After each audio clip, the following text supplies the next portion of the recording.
नाज़रीन, प्रोग्राम खबर से खबर में नादिया मिर्ज़ा में खुशामदीद।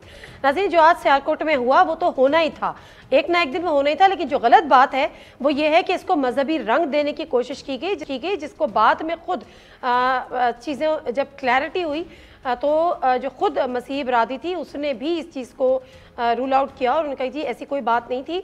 ठीक है, एक प्राइवेट लैंड ज़रूर थी, लेकिन सवाल यहाँ पे बहुत सारे उठते हैं जो आगे जाके हम प्रोग्राम को में डिस्कस करेंगे कि जिस तरह ये जलसेगा की तैयारियां हो रही थी उस सब PMLN को नज़र क्यों नहीं आया, लास्ट मोमेंट पे क्यों किया, प्लस PTI के हवाले से कि जब उनके पास उनको परमिशन नहीं दी गई थी तो बगैर परमिशन के उन्होंने ये तैयारियां की ही क्यों थी। ये बहुत सारी चीज़ें हैं जो आज के प्रोग्राम में हम शामिल करेंगे, लेकिन जो लंदन प्लान के हवाले से जो बातें हो रही हैं, जो यहाँ से पूरी काबीना उठ के लंदन गई, शहबाज शरीफ साहब लंदन गए, वहाँ पे बड़े बड़े फैसले हुए, ख्वाजा आसिफ साहब कहते हैं बड़े फैसले हो गए, अवाम को एतमाद में लेंगे। अवाम को एतमाद में लेने का वाहिद एक चीज़ है कि जी पेट्रोलियम मसनूआत की कीमतें बढ़नी हैं या नहीं बढ़नी है। बड़ी दिलचस्प सूरत हाल है, बल्कि बड़ी दिलचस्प सियासत है। जब पेट्रोलियम मसनूआत में इजाफा करती थी PTI की हुकूमत, तो ये अपोजिशन जो आज की हुकूमत है कहती थी अवाम दुश्मन हुकूमत, पेट्रोल बम गिरा दिया। फिर जब कम कीमतें की पेट्रोलियम प्राइसेस की तो उसका लॉन्ग मार्च जो था पीपल्स पार्टी ने इसका क्रेडिट लिया कि जी देखा हमारी लॉन्ग मार्च की ताकत, हमारे पहुंचने से पहले ही उन्होंने पेट्रोलियम प्राइसेस कम कर दी, ये हमारी ताकत है, उसका क्रेडिट उन्होंने लिया। और आज इसलिए रो रहे हैं और आज इसलिए गुस्सा कर रहे हैं कि पेट्रोलियम प्राइसेस कम क्यों की। ये है पाकिस्तान की सियासत। तो पैनलिस्ट का जरा आपसे तारुफ करा देती हूँ ताकि बाकायदा आगाज करें। चौधरी जाफर इकबाल साहब PMLN के सीनियर रहनुमा हैं, आलिया हमजा साहबा MNA है PTI की, उसी के साथ इस्लामाबाद स्टूडियो में शेख वकास अकरम है, सीनियर पॉलिटिशियन भी है, सीनियर एनालिस्ट भी। बहुत बहुत शुक्रिया आप तमाम शख्सियात का प्रोग्राम में ज्वाइन करने का। तो आज की अपोजिशन और कल की हुकूमत, आलिया हमजा साहबा ज़रा मुझे ये बताएं कि ये जो सियालकोट वाक़या हुआ है तो इसमें आप लोग का जलसा था, आप लोग दिन से तैयारियां कर रहे थे, इसमें कोई शक नहीं थी, लेकिन बगैर इजाज़त नामे के किसी प्राइवेट लैंड पर तैयारियां कर ही क्यों रहे थे? Thank you Nadia. अभी आपने कुछ सवाल किए थे, उन सवालों में एक चीज ऐड जरूर कर लेती हूँ और इनसे पूछना यह था कि हुकूमत पाकिस्तान लंदन से कब दोबारा वापस आ रही है, या ये भी पूछ सकते थे हम कि कब वाइसराय पाकिस्तान का दोबारा दौरा करना पसंद करेंगे। अब आप आ जाए कि जिस तरह से आज पहले इन्होंने मजहब कार्ड इस्तेमाल किया और जिस तरह से आज अकलियती कार्ड इस्तेमाल किया, ये हाईली कंडेमेबल है।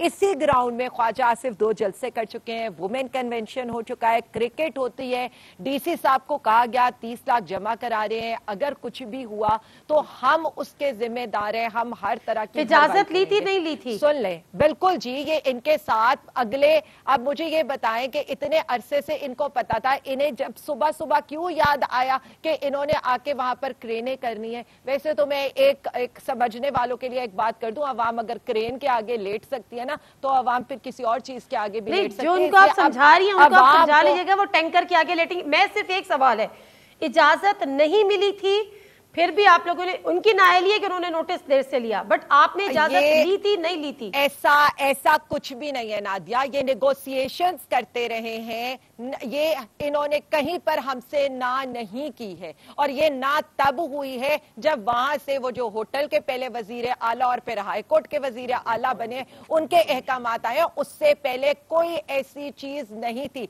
अब आप मुझे बताएं, इससे पहले आप 15 जलसे कर चुके हैं, आज तक कभी कोई ऐसी चीज हुई है? अभी कल रात को हमारा मैदान में आलिया साहबा रुक जाएगा, आलिया साहबा जलसा हुआ है, इन लोगों का आलिया साहबा रुक जाएगा, मैं जरा इस पे आऊंगी, चौधरी जाफर इकबाल साहब की तरफ आऊंगी। शेख वकास साहब ये बताएं, इजाजत के बगैर ठीक है जलसे की तैयारियां शुरू ही नहीं करने देनी चाहिए थी, पंडाल में सामान जाने ही नहीं दिया जाता, जो लोकल एडमिनिस्ट्रेशन है उसकी जानिब, बगैर इजाजत के जलसे की तैयारी होती है? नहीं, देखें, मेरा ख्याल है कि एक्चुअली ये भी जज्बात में थे और ये नाहली है इनकी वहाँ की टीम की कि जब आप अपोजिशन हैं, अब आप हुकूमत के मोड से निकल आएँ और आगे आपकी एक हुकूमत बैठी है जिसको आप अपने हर जलसे में तनकीद का निशाना बना रहे हैं, और उस हुकूमत के होते हुए आप ये समझें कि सिर्फ आपने एप्लीकेशन दी एंड DC ने आपके साथ एंगेजमेंट शुरू कर दी, that means permission. So I am sorry, that is not permission. मैं ये समझता हूँ कि, और यही कानून है, आप एप्लीकेशन देते हैं, इंतज़ामिया आपसे हमेशा एंगेज करती है और एंगेज करने के बाद वो आपको वेन्यूज़ देती है कि ये लेस सिक्योर है, ये मोर सिक्योर है, फिर उसके ऊपर इजाज़तनामा होता है, उस पर स्पेशल ब्रांच की इनपुट होती है, फिर वो DPO से लेते हैं। अब क्योंकि ये अपोजिशन में है और ये गवर्नमेंट को तनकीद का निशाना बना रहे हैं, तो इनको ज़हनी तौर पे तैयार रहना चाहिए था कि ये हुकूमत भी इनके साथ कोई भी शरारत कर सकती है।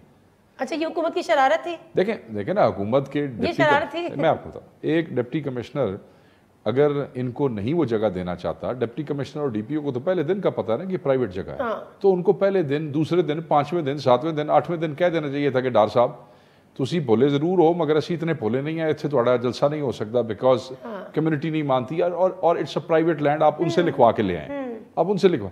तो उन्होंने भी होल्ड किया और ये भी पता नहीं जज्बात में क्या समझ बैठे कि चीज़ें इतनी स्मूथ हैं। जब आप उनके ऊपर तनकीद करेंगे तो वो भी कानून की आड़ में आपके साथ कुछ ना कुछ जरूर करेंगे और उन्होंने किया क्योंकि इनके पास रिटर्न कोई परमिशन नहीं है। मैंने डार की गुफ्तगू सुनी है, डार यही कह रहा है जी हमें डीसी ने क्यों एंगेज रखा। ओ मेरे भाई तुसी क्यों इतने बादशाह बन गए हो? डीसी ने कहा कि 99% आपको इजाजत मिल जाएगी। दैट डीसी ये भी कहता ना कि 100% इजाजत है, तो ज़बानी कोई इजाजत नहीं होती। True, very true. मैं ये समझता हूँ कि गवर्नमेंट ने पिछले जलसों का अपना गुस्सा निकाल लिया और इनको शायद आज खान साहब से जलसा बड़ा हो या छोटा हो तो मुझे पता नहीं, झाड़ जरूर पिटेगी कि तुसी भी कोई बंदे वाले काम करो यार। अच्छा, चौधरी जाफर साहब अब मुझे बताएगा कि क्या हुआ, मतलब अगर इन्होंने इजाज़त नहीं ली थी डेफिनेटली इनकी गलती थी, आप शायद इनको उस हुकूमती मोड में समझ लीजिए या फिर इनकी ना तजुर्बेकारी समझ लीजिए, लेकिन आप लोग तो बड़े तजुर्बेकार लोग हैं ना, जो वहाँ पे सीनियर ऑफिशियल बैठे हुए हैं, जो सरकारी लोग भी बैठे हुए हैं, उन्हें भी पता है। तो फिर ये 3 दिन से जो पूरा एक माहौल बना हुआ था, जलसे की सामान, तैयारियाँ, स्टेज, ये रोका क्यों नहीं गया? बहुत शुक्रिया नादिया, बहुत सादा सी बात है कि पीटीआई के क्रेडिट पे सबसे बड़ी बात, जिस बात का इन्हें एजाज़ दिया जा सकता है या अगर बैनुल क़ौमी या कौमी सतह पे कोई मुकाबला हुआ, कोई शील्ड देनी हुई, तो वो नाअहली का है। और वो नाअहली जब ऐवान के अंदर पहुंची तो फिर इन्हें ख्याल ये था कि ये कुर्सी जो है वज़ारत उज़्मा की और वज़रा की वहाँ बैठेंगे और जो जो कहते जाएंगे वो सब कुछ होता जाएगा। फिर ये कहेंगे जी पाकिस्तान में साफ पानी का हो जाए, हो गया, ये कहें जी पाकिस्तान के अंदर इनकलाब आ गया, पाकिस्तान के अंदर यूनिवर्सिटियां बन जाएं। ऐसे नहीं होता, आपको कुछ करना पड़ता है, करके दिखाना पड़ता है। फिर ये है कि बेचारों को पिछले 3.5 साल से और अभी भी, मतलब आज की आप ताजा अगर खबर लें, चौधरी साहब मेरा सवाल सुना था आपने? चौधरी साहब मैं आपके सवाल मेरा सवाल सुना था आपने? मैं पहले आ जाए सर, टाइम कम होता है। चले आप बाकियों को टाइम दे दें, टाइम कम है, मैं खामोश हो जाता हूँ अगर आप मुझे नहीं, बात सर, नहीं मैं तो कह रही हूँ रेलेवेंट अगर आप जवाब देंगे तो अच्छा रहेगा ना। जी मैं दे रहा हूँ रेलेवेंट जवाब दे रहा हूँ। आज की खबर है कि परवेज खटक साहब ने और नूरुल हक कादरी साहब ने सरकारी रिहाइश का खाली करने से इनकार कर दिया है। उससे पहले उमर चीमा साहब गवर्नर हाउस से जाने के लिए तैयार नहीं थे। ये अभी तक उसी फेज में है, ये अभी तक उसी फेज में, जी बुलेटिन सुना रहा हूँ, ये उसी फेज में है कि हम डिप्टी कमिश्नर को पैगाम देंगे कि जलसा करना है और वो जलसा हो जाएगा। उस्मान डार साहब और जनाब इमरान खान साहब, ऐसे नहीं होता। आपको पहले अपनी चीजें इन ऑर्डर करनी पड़ती हैं। अब आप वजीर नहीं हैं, अब आप वजीर आजम नहीं हैं। आप जरा देखिए कि आपके अहकामात नहीं, आपने मुशावरत करनी है इंतजामिया से और उसके बाद आपने ये काम करना है। आप जरा अकल कहीं से खरीद लाएं, किसी पुराने वर्कर के पास बैठ जाएं थोड़ी देर और पूछ लें। अभी हम गुजरात के अंदर जलसा कर रहे हैं, हमने 3 जगह चूज की। नहीं जाफर साहब, आपकी बात दुरुस्त है। मेरा सवाल यहाँ पर यह है कि जब 3 दिन से वहां पर तैयारियां हो रही थी, 3 दिन से वहां पे स्टेज बन रहा था, वहां चेयर्स हो रही थी, वहां पंडाल सज रहा था, तो फिर उस वक्त इंतजामिया कहाँ थी? जी इंतजामिया ने इन्हें कहा, कल भी कहा, परसों भी कहा, इन्हें उठा के फेंक देते सामान, अंदर एंटर ही नहीं होने देते। कहा क्या जी? आज रोक दिया ना, एंटर होने से आज यही किया है ना, आज रोक दिया कि भाई आपके पास इजाजत नहीं है। वक़ास साहब की बात बिल्कुल सही है कि हुकूमत ने शरारत की, तो वक़ास साहब की बात बिल्कुल दुरुस्त है कि यहाँ पे हुकूमत ने शरारत की। 3 दिन से आंखें बंद किए बैठे रहे और अचानक याद आया कि ये गलत हो रहा है, सब कुछ उठा के फेंक दिया। देखिए ये शरारत नहीं, मैं फिर कहूंगा ये इनकी नाअहली है। अभी तक ये उस फेज से नहीं निकले। दे आर थिंकिंग के दे आर इन गवर्नमेंट और वो कहते जाएंगे और सब कुछ अरेंज होता जाएगा। चलो ठीक है, आप चाह रहे थे कि इनके जलसे में बदमजगी हो, गिरफ्तारियां हो, लेकिन बहरहाल ऐसी चीजें हमेशा ऑपोजिशन को फिर सूट करती हैं और ऑपोजिशन जो है वो कोई गिरफ्तारी नहीं बन जाती है। मैं ब्रेक वेन्यू अच्छा मैं ब्रेक ले लेती हूँ चौधरी साहब, मुझे ब्रेक लेने दें। मैं ब्रेक से आप इसलिए साहब से इस हवाले से जानूंगी। अच्छा अच्छा, अब मैं ब्रेक ले लेती हूँ, ब्रेक से वापस आती हूँ। आलिया साहिबा से इस हवाले से जानूंगी कि क्या ये उनकी नाअहली थी या उनकी ना तजुर्बेकारी थी। बट एनीवेज, लंदन में क्या हुआ और कौन से वो बड़े फैसले हुए जो अब आने वाले दिनों में कौम को बताए जाएंगे, और या तो वो अवाम दुश्मन हो सकते हैं या वो IMF दोस्त हो सकते हैं। तो ज़रा इन दोनों में से ऑप्शंस क्या हैं और कौन सा ऑप्शन हुकूमत, मखलूत हुकूमत पिक करने जा रही है। Let me take a short break, वापस आते हैं, बात करते हैं। जी नाज़रीन, प्रोग्राम में एक दफ़ा फिर आपको खुशामदीद। अच्छा, लंदन में क्या फैसले हुए, इस पर ही बात करेंगे। लंदन प्लान क्या था और क्या क्या होने जा रहा है। लेकिन उससे पहले आलिया साहिबा, जो बात चौधरी जाफर साहब कह रहे हैं कि या ये आपकी नाअहली है और या इसको ना तजुर्बेकारी, आई डोंट नो, बट वो कह रहे हैं कि जी जब आपके पास नहीं थी परमिशन तो फिर आपको करने की ज़रूरत नहीं थी, आप हुकूमती मूड से अभी तक निकले नहीं हैं। नादिया, मैं तो सिर्फ इतना कहूंगी, क्या खूबसूरत हमारी नाअहली और नालायकी थी कि ये इम्पोर्टेड हुकूमत एक जलसा रोकने लगी और पूरा मुल्क को जलसागाह बना दिया। इतनी नाअहली और ना तजर्बाकारी, तो इन्हें ही मुबारक हो। मैंने पहले भी कहा था, ये गलतियों पे गलतियां करते जा रहे हैं। ये एक फाशिस्ट हुकूमत है, ये एक डिक्टेटर की पैदावार हुकूमत है, इनका जमहूरियत से कोई लेना देना नहीं है। 12 जमातें जलसियां करती थी, आपने देखा है 3.5 सालों के अंदर किस ग्रेस का मुजाहरा करके हमने आज तक ना कंटेनर्स लगाए, ना गुल्लू बट भेजे, ना हमने किसी किस्म की ऐसी हरकत की जो वेन्यू चाहिए हुआ हमेशा दिया। आपको अगर फजलुर रहमान साहब का धरना याद करा दूं, वो तो धरना छोड़ के भाग गए थे, वहां पर बारिश हो रही थी, कीचड़ में लुथरे हुए उनके वहां पर पैरोकार मौजूद थे, उनको खाना, उनको टेंट, उनको वहां से निकालने का इंतजाम इमरान खान साहब ने किया था। इसलिए छोड़ दें, हमें ऐसी ना अहलियां ना तजर्बाकारियां बहुत हैं। इनकी जो तजर्बाकारी है ना, वो अवाम ने देख लिया। 175 से डॉलर 195 पर भी नहीं थम रहा है। स्टॉक मार्केट यहाँ पर क्रैश कर गई है, बिजली की प्राइसेस 4 दफा बढ़ा चुके हैं। यहाँ पर जो बाकी हालात हैं, लोड शेडिंग 10 से 12 घंटे हो गई है। यहाँ पर अशियाए खुर्दोनोश SPI देखे 14% से ज्यादा हो गया है। मुझे एक बात का जवाब दें। आज तो ये आज जो ये हुकूमत बात कर रही है, जो पाकिस्तान की इकोनॉमी का हाल था वो आपके सामने है। शब्बर जैदी साहब कल मेरे प्रोग्राम में थे, वो कहते हैं मैंने तो 6 महीने पहले कह दिया था कि पाकिस्तान डिफॉल्ट होने जा रहा है, जिसपे इमरान खान साहब ने उनको फोन करके कहा कि शब्बर तुम्हें ये बात नहीं करनी चाहिए थी, तुम बहुत आगे की बात कर गए हो। तो सवाल यहाँ पर यह है कि जब इकोनॉमी की सूरत हाल ये थी, तो ये जो ठीक है मीडिया का प्रेशर था, आवाम का प्रेशर था, लेकिन जो पेट्रोलियम मसनूआत में सब्सिडी आप लोगों ने दी और उसके बाद आज मखलूत हुकूमत कह रही है कि ये तो पता नहीं क्या करके चले गए और मुल्क को डुबो के चले गए, तो ये कोई दानिशमंदाना फैसला था या सिर्फ सियासी फैसला था?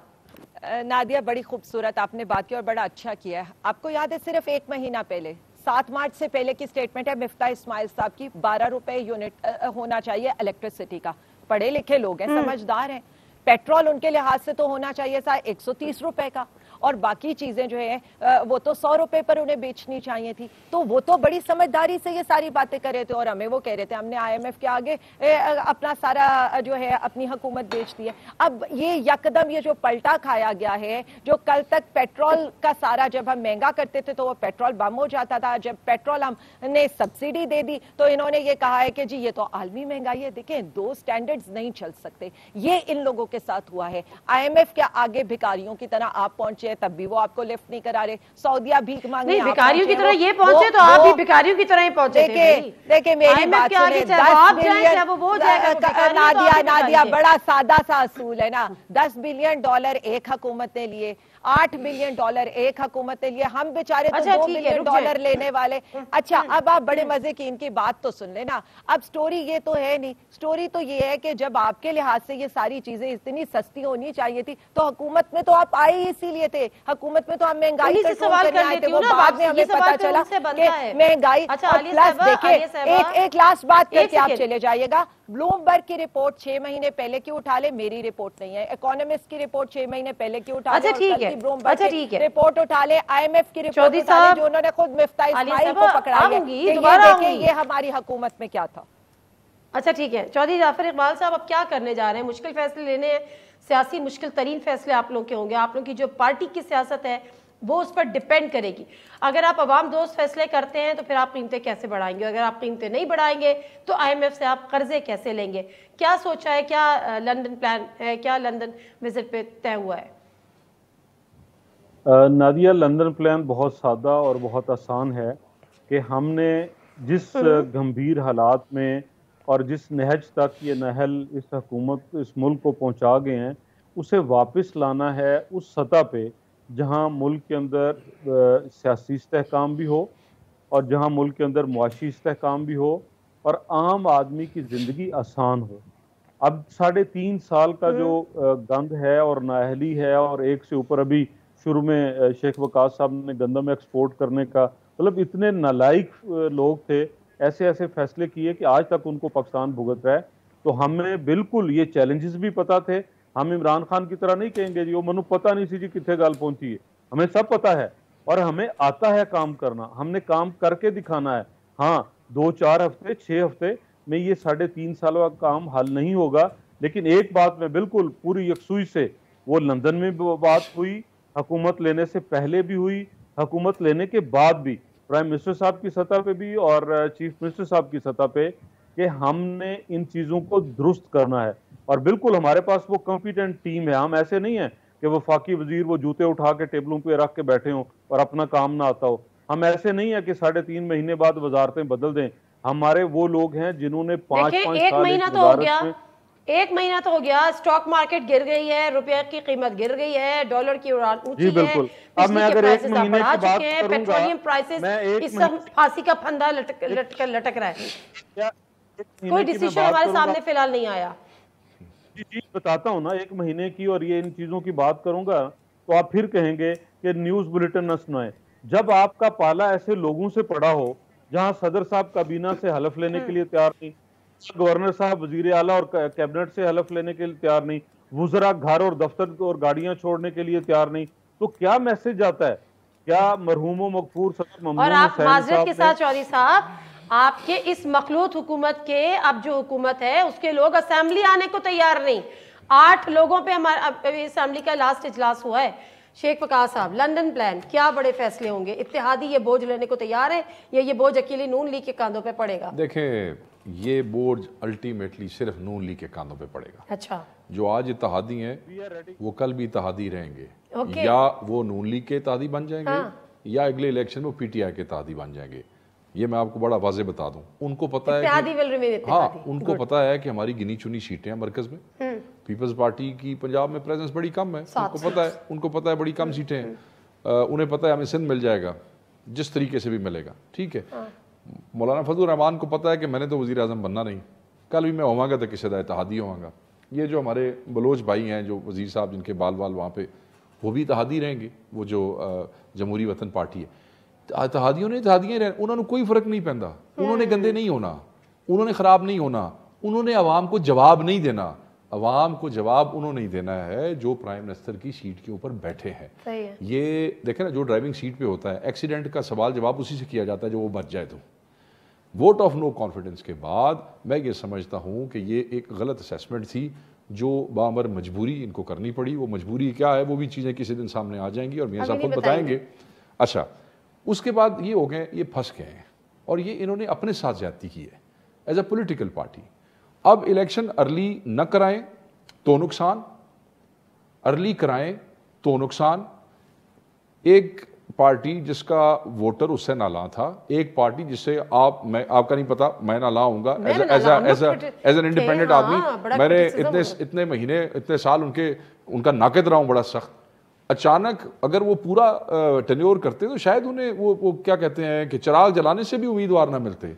आपने एक ऐसा कदम उठाया जिसकी वजह से आपने ऑलमोस्ट पॉलिटिकली डेड पार्टी को पूरे पाकिस्तान में जिंदा कर दिया। अब आपकी सियासत को मैं क्या सलाम करूं खड़ा होके? मुझे तो आप पे शक हो रहा है भी आपने किया क्या? अपने साथ क्या किया, अपनी पार्टी के साथ क्या किया? साल पूरा पीटीआई का वोटर खामोश था, साडा लीडर ने सानू जवाब देने जोगा नहीं छड़िया। अब नून लीग का वोटर कहता जी उन्हें इन्होंने की किया जी। देखें ना, अब कल परसों शुनीद है कि शायद पेट्रोल बढ़ जाएगा। वो जो 22 रुपए की समरी जो थी वो आपने रोकी, हो सकता है तो 30, 40, 50 दे देनी पे, फिर आपके पल्ले क्या रह जाएगा? पहले किस लिए रोकी थी? सो टेक्निकली जिस भी फंसाया तो डाटा फंसाया, ठीक है। आपको इंतजार करना चाहिए था, आपको इनको अपनी मौत मरने देना चाहिए था अगर आप जनरली इनके मुखालिफ हैं। अब इन बातों का फायदा नहीं है। आपके इस एक कदम से इमरान खान का 3.5 साल का सवाल जवाब खत्म हो गया। कोई इमरान खान का सपोर्टर कहता रहा हमने ये किया, वो उस तफसील में जाने की जरूरत ही नहीं है, क्योंकि वो नैरेटिव ही और चला गया है, कहानी और शुरू हो गई है। कि अब ये पूछ ही नहीं रहा कि तुसी 3.5 साल की कीता है, वो ये पूछ रहे हैं भी ये क्या कह रहा है। मैं आपको एक मिसाल देता हूँ।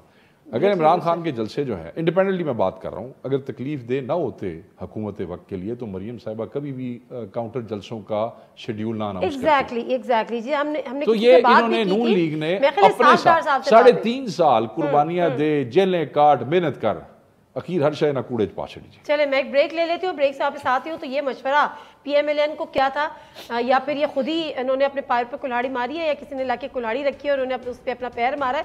लेकिन PTI की जो गवर्नेंस थी 3.5 साल, इसमें बिल्कुल सही कह रहे हैं, हमने बड़े क्रिटिक होकर इन पर प्रोग्राम्स किए हैं, लेकिन बहरहाल वो सब कुछ जब भुला दिया गया तो ये तो मेरा ख्याल है PTI को सूट करता है। लेकिन PTI की अब अगली स्ट्रैटेजी क्या है, ब्रेक लेते हैं, वापस आते हैं, जानते हैं। जी नाज़रीन, प्रोग्राम में एक दफ़ा फिर आपको खुशामदीद कहते हैं। और यहाँ पर बात सारी यही हो रही है कि बहरहाल क्या PMLN किसी जाल में फंस गई है। ये ऐसे डिसीजन जब उनके लिए पॉलिटिकली तो सुसाइड की मुतरादिफ है कि अगर वो आप पेट्रोलियम प्राइसेस पे एकदम से कीमतें बढ़ा देते हैं, क्योंकि आपका पूरा के पूरा जो एक नैरेटिव आपने बिल्ड किया था वो यही था कि महंगाई मुकाओ मार्च और अवाम दुश्मन फैसले, अवाम दुश्मन हुकूमत के, यानी PTI के। अच्छा चले आलिया हमजा साहबा, अब हुकूमत से निकलना तो आप लोग को कंपैरेटिवली सूट ही करता है, क्योंकि जो आप लोग की गवर्नेंस थी इन 3.5-4 सालों में वो कोई काबिले तारीफ थी भी नहीं।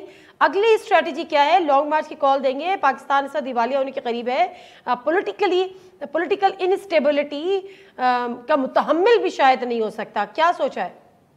मैं तो सिर्फ इतना कहूंगी नादिया कि अगर मैं ये कहूँ कि $3 बिलियन एक महीने में पहली दफा एक्सपोर्ट आई तो इमरान खान लेकर आया। $3 बिलियन की रेमिटेंसेज अगर माहाना बेसिस पर आई तो इमरान खान लेकर आया। LSM की ग्रोथ अगर 10% से ज्यादा हुई तो वो इमरान खान लेकर आया। इंडस्ट्रियलाइजेशन इस मुल्क के अंदर इमरान खान लेकर आया। एक इम्पोर्ट बेस्ड इकोनॉमी को आपने एक्सपोर्ट बेस्ड इकोनॉमी कर दी, और इतनी लंबी लिस्ट है। खैर मैं अगर उस पर डिबेट करूं तो ये पूरा प्रोग्राम खत्म हो जाएगा। लेकिन मैं मेरे भाई के लिए, मैं अपने भाई के लिए सिर्फ इतना बताना चाहती हूँ, जो ये इतनी बड़ी बड़ी बातें करें ना, ये फंस गए हैं, बहुत बुरी तरह फंस गए। कौन से वाले भाई? IMF एक ही भाई हैं जी, PML दूसरे तो शेख साहब माशाल्लाह एनालिस्ट हैं, उनको एहतराम है, वो भी भाई हैं जी, काबिले एहतराम है दोनों। लेकिन जिनको ये पैगाम देना चाहती हूँ उनके लिए IMF के पास जाते हैं, बिजली महंगी करेंगे, डीजल महंगा करेंगे, और LNG तो ये पहले ही महंगी खरीद चुके हैं, तो बताएं कितने अरबों का टीका आवाम को लगाया है। और अगर नहीं करते तो यहाँ पर ये देख लें, इनकी IMF डील नहीं होती, इनकी लूट मार के लिए पैसा नहीं आएगा। करेंगे तो आवाम पकड़ेगी। अब बात सिर्फ इतनी है, इलेक्शन करवाते हैं तो हार पक्की है, अगर नहीं करवाते तो हमने इनको छोड़ना नहीं है। हुकूमत जारी रखते हैं तो इनको पता है कि ये इनकी नाअहली इस कदर है, क्योंकि ये तो सिर्फ बुग़्ज़ इमरान में इमरान खान की हुकूमत को गिराने आए थे। इन्हें तो ये पता ही नहीं था कि हुकूमत कैसे चलानी है। इन्हें तो एक ही काम आता था, आड़त का कारोबार, वो भी ये जो है, और तो ये कुछ कर नहीं सकते। ये तो मैं माज़रत के साथ मानने को कोई भी तैयार नहीं होगा कि ये नहीं पता हुकूमत कैसे चलानी है। आपको सबसे ज्यादा पता है कि मैं बता देती हूँ, इनकी अपनी स्टेटमेंट्स हैं। आपको याद नहीं है नवाज शरीफ की क्या स्टेटमेंट थी चौथे साल में जब वो जा रहा था? अभी तो हमें हुकूमत करने की समझ में आई है, तो हमारी हुकूमत जाने का टाइम हो गया। उस दिन शहबाज शरीफ साहब की स्टेटमेंट मानू ये खास साहब ने भी कहा था वैसे स्टेटमेंट नहीं जी। हमने कोई 35 साल थोड़ी हुकूमतों में गुजारे। जिन्होंने 35 साल हुकूमतों में गुजारे उन्हें समझ में नहीं आई। हम तो फिर के साथ जो करके गए उसका कोई ठीक है, आपने अपना बता दिया कि आप लोगों की क्या स्ट्रेटजी है, कि आप लोगों ने सोच रखा है। एक सेकंड, हौसला। मैं सिर्फ इतना कहना चाहती हूँ कि जो राना सनाउल्लाह आज धमकियां देकर गए हैं ना कि डंडे मारेंगे, अवाम का हम वो हाल करेंगे, मैं सिर्फ इतना कहूंगी, आज अवाम आपकी क्रेनों के आगे लेट गई है। अगर इससे भी आप लोगों ने कुछ नहीं सीखना ना, और जो आपका हाल हो रहा है, आपके लोग जो हैं वो अपने हलकों में निकलने को तैयार नहीं है। अवाम का जिस तरह से जो जमे गफीर निकल रहा है, अभी भी कुछ समझ जाए अवाम की तरफ। बस ठीक है ना, समझ आ गई आलिया साहब, ना करें। ठीक है आलिया साहब, समझ आ गई। अच्छा, अब मुझे जरा एक और बात बता दें, फैसलाबाद जलसा, कल अब फैसलाबाद जलसा होने जा रहा है। आज राना सनाउल्लाह साहब की ये बात कर रही हैं आलिया हमजा, और वाकई बहुत ज्यादा उसको अक़लियती रंग देने की भी कोशिश की गई, मजहबी रंग देने की भी कोशिश की गई, जो कि इंतहाई काबिल मुज़म्मत बात है, ऐसा नहीं होना चाहिए। बट कल फैसलाबाद में जलसा है, और फैसलाबाद राना सनाउल्लाह साहब का ही गढ़ है, वहां पर भी कोई ऐसी ही स्ट्रेटजी होने जा रही है। चौधरी जाफर इकबाल साहब, जरा लंदन प्लान पर बात करती हूँ पेट्रोलियम प्राइसेस पे। देखिए नादिया, अभी देखिए स्ट्रेटजी कहीं भी, जहां पहले इन्होंने जलसे किए हैं, जब हमारी हुकूमत 13 से 18 थी, कितने जलसे किए हैं, जहां कहा है वहां इन्हें जगह मिली है। अगर पूरे मतलब 8.5 साल में किसी एक जगह पे इनको इजाजत नहीं मिली, तो ये इनकी अपनी तदबीर और इनकी अपनी हिकमत अमली की कोताही और गलती है। इन्हें खुद वो चीजें मैनेज करनी चाहिए। इजाजत नहीं मिली सो नहीं मिली, किसी दूसरी वेन्यू पे इंतजाम कर लेते। और अगर ये इतना ही क्रेनों के आगे लेटने का, और अभी सुन लेना जी, अभी फरमा रही थी कि पैगाम भाई, आप एक दिन वो टीवी पे खिताब करते हुए आप अमेरिका को साजिश का कहते हैं, दूसरे दिन आप सिराजुद्दौला बन जाते हैं और मीर जाफर मीर सादिक किसी को बुला देते हैं, तीसरे दिन आप बदल के पोजीशन कहीं चले जाते हैं। तो पता ही नहीं तुसी सुनिया किनू देना है, गल कहनी किनू है। एक रटा रटाया है टेप रिकॉर्ड वो चला दें। हमने हुकूमत समझ बूझ के ली है, हमें हुकूमत करनी आती है, हम करके दिखाएंगे। पहले भी करके दिखाई। 13 में क्या हालात थे जब हमें हुकूमत मिली, तब नहीं हमने करके दिखाई, हमने करके। एक और बात, अभी आलिया हमजा साहब कह रही थी हमें हलकों में जानने में मुश्किल है। प्राइम मिनिस्टर का हलका होता है कौमी असेंबली, वहां से कौन भागा? दुम दबा के भागा। आपने लेटना ही है, चाहे क्रेन के आगे लेटें, पलटन मैदान में लेटें, या असेंबली से बाहर प्राइम मिनिस्टर हाउस में लेट जाएं। प्राइम मिनिस्टर हाउस में भी लेटे हुए थे, एम्बुलेंस में, एयर एम्बुलेंस में लिफ्ट किया गया, अपने इक्तदार के लिए वो एयर एम्बुलेंस में लिफ्ट किया गया। आपका हल्का था इमरान खान साहब, नवाज शरीफ को याद कर रहे हैं, नवाज शरीफ को याद कर रहे हैं, एयर एम्बुलेंस जो आई थी। अच्छा ना करे रुक जाए, मुझे ब्रेक लेने दे। ब्रेक से वापस आऊंगी पे हम इस हवाले से बात कर लेंगे कि हुकूमत के पास इस वक्त ऑप्शंस क्या हैं। IMF के पास जाना भी लाजिम है, और IMF की जो शराइत हैं वो अगर मान लेते हैं तो फिर अवाम के पास कैसे जाएंगे। ब्रेक ले लेते हैं, वापस आते जानते हैं। जी नज़ीर, प्रोग्राम में एक दफ़ा फिर आपको खुशामदीद कहते हैं। और अब मुझे इस हवाले से ऐसे वक़ार साहब आप थोड़ा सा समझा दें या बता दें कि हुकूमत के पास इस वक्त ऑप्शंस क्या हैं। IMF के पास अगर हुकूमत नहीं जाती है तो फिर ज़ाहिर सियासी फैसले उनको करने पड़ेंगे, तो IMF उनको कर्जा नहीं देती। सूरत हाल इंतहाई जिसको कहते हैं कि कॉम्प्लिकेटेड या कॉम्प्लेक्स है। प्लस जो आगे आने वाले मुल्क में इसको लेकर जो क्योस होने जा रहा है, बड़े सोशल मीडिया पे हम श्रीलंका की बड़ी आसानी के साथ एग्जांपल्स दे देते हैं, लेकिन इसकी रियलिटी प्रैक्टिकली कितना हॉरिफिक। देखिए, पहली बात तो ये है कि ऑप्शंस क्या हो सकती हैं। ऑब्वियसली इतने दिमाग बैठे हैं, किसी न किसी ऑप्शन पे सोच रहे होंगे। बेसिकली IMF ने आपको इनकार कर दिया है। उन्होंने आपको बड़ा वाज़ेह कह दिया है कि अगर पेट्रोल की कीमतें, फ्यूल की कीमत आप नहीं बढ़ाते तो हमारे लिए मुश्किल हो जाएगा, आपको महंगाई वाले हवाले से आपको को मामला देखने पड़ेंगे। तो ये तो इनको बढ़ाना ही पड़ेगा, ठीक है जी। अगर ये बढ़ाते हैं तो फिर पब्लिक का ह्यू एंड क्राई जो है उसको इनको फेस करना पड़ेगा। अब अगर ये नहीं बढ़ाते तो फिर दूसरा, लंदन में कहते हैं ये गुफ्तगू भी हुई कि फिर आप इलेक्शन अनाउंस करवाएं अर्ली, सारे जो पार्टनर्स हैं उनको ऑन बोर्ड लेके बात करें, खुद बाहर जाके ना बात कर दें कि जरदारी नाराज़ ना हो जाए, मौलाना साहब नाराज़ ना हो जाए कि भाई हम बनाने वाले हैं, हमसे पूछा ही नहीं, वैसे ही ऐलान कर दिया। और फिर ये कड़वे फैसले जो हैं, कड़वे घूंट जो है, ये आप निगरान हुकूमतों के गले डालें।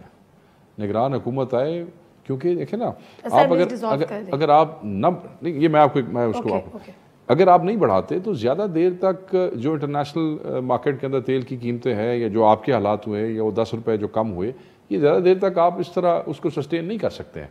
बहुत मुश्किल हो जाएगा। सो अब फंस आप यहाँ गए हैं कि बढ़ाएं तो अवाम की तरफ से आप मरते हैं, मगर फिर उसमें एक ये क्वेश्चन ज़रूर पैदा हो सकता है कि IMF आपको शायद हाँ कर दे। IMF हाँ कर दे तो आगे आपके पास टाइम कोई नहीं है उस पैसे को यूटिलाइज करके पब्लिक के लिए यूज़ करने का। कम से कम आप ये कड़वा घूंट पी भी लें कीमत बढ़ाने का, 3-4 महीने बिल्कुल बेहतरी की गुंजाइश नहीं है। ये जाते जाते पिछली गवर्नमेंट कोई क्वेश्चन छोड़ ही नहीं ऐसा गई जिससे ये जो इस वक्त सेटिंग गवर्नमेंट है ये ब्रीथ भी कर सके, ठीक है। मगर क्योंकि बड़ी खुशी से भाग के वोट ऑफ नो कॉन्फिडेंस किया है तो फिर हूँ आप फेस करो, ठीक है ना जी। अच्छा, सो इधर early election and you leave this to the caretaker government कि आप सख्त फैसले ले लें। ये दोनों घरों के लिए ठीक है, ये नून लीग के लिए भी ठीक है कि भाई हाँ ये ज़रूर मसला होगा क्योंकि अब खान साहब का थोड़ा सा काम ऊपर हो गया है तो उनके लिए मसला ज़रूर होगा। मगर ये इमरान खान साहब को भी सूट करता है कि ये फैसले देखें ना, फॉर इलेक्शन हो, ये फैसले नए निगरान भी फैसले, तो इमरान खान साहब को फैसले लेने पड़ गए। तो क्या आप क्या समझती हैं कि ये कौम अगर इनको नून लीग को इसके ऊपर वो करेगी तो क्या इमरान खान को छोड़ देगी बाद में? इस कौम को आपने जिस चीज़ की आदत डाल दी ये किसी को भी नहीं छोड़ेगी फिर बाद में। सही है। सो बेहतर यही है कि इसके ऊपर ये सारे बैठ के एक फ़ैसला कर लें अगर निगरान हुकूमतों से ही आपने सियासी उससे बचने के लिए फैसले कराने हैं तो फिर कराओ कराओ इलेक्शन, फिर कराओ इलेक्शन, अदरवाइज ये इनके लिए ठीक है जी। क्यों देखे ना, इस वोट ऑफ नो कॉन्फिडेंस से पहले मियां साहब कहते थे इलेक्शन कराओ, जदाई साहब कहते थे इलेक्शन कराओ, और महीने के अंदर ही अब इमरान खान साहब कहते हैं इलेक्शन कराओ, तो technically everybody is asking for election. ठीक है, एवरीबडी इज आस्किंग फॉर। अच्छा, मैं जरा आलिया साहबा, मैं चूंकि सियालकोट जलसे में इमरान खान साहब ने खिताब किया और खिताब में उन्होंने कहा कि उनकी जान को खतरा है और कुछ साजिश कर रहा है उनको उनकी जान लेने की, या अल्लाह ना करे ज़ाहिर ऐसा हो, लेकिन बहरहाल उनके अपने अल्फाज हैं। साथ में उन्होंने ये भी कहा कि जी मैंने एक वीडियो रिकॉर्ड कर दी है और वीडियो रिकॉर्ड करवा के मैंने किसी के हवाले कर दिया, अगर मुझे कुछ हो जाता है उसमें सब लोगों के हमने नाम दे दिए।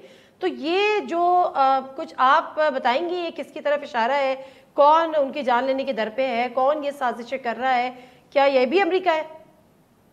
देखिए, सबसे पहली बात जो है, एक बंदा अमेरिका के अगेंस्ट खड़ा हो, एक सुपर पावर के अगेंस्ट खड़ा हुआ है। यहाँ पर इसराइल के साथ टाइज की बात हो रही है, यहाँ पर इंडिया के साथ तिजारत की बात हो रही है। मैं उस वक्त जब मेरे भाई कह रहे थे, मैं उनको यही तो बताने की कोशिश कर रही थी, और उसके सारे सहूलतकार पाकिस्तान के अंदर मौजूद हैं। मतलब किस कदर ज्यादती की बात है कि एक साबिक वजीर आजम की सिक्योरिटी हटा के एक मुजरिमा, एक जमानत शुदा मुलजिमा को वो सिक्योरिटी प्रोवाइड की जाती है। उन रेंजर्स की सिक्योरिटी प्रोवाइड करी जाती है जिन रेंजर्स की वो तजलील करती थी, जिनको वो जलसों में खड़ी होकर गालियां निकालती थी। देखिए, हम बार बार हुकूमत को ये कह रहे हैं, पाकिस्तान एक दफा 2 लीडर, सियासी लीडरान की इस तरह की देख चुकी है असैसिनेशन। इमरान खान साहब पाकिस्तान की इंश्योरेंस पॉलिसी है, और इस वक्त इमरान खान का पाकिस्तान के होने के लिए बहुत ज्यादा जरूरत है। देखिए, बात इस चीज की नहीं है कि आलिया हमजा पीटीआई से बिलोंग करती है, आलिया हमजा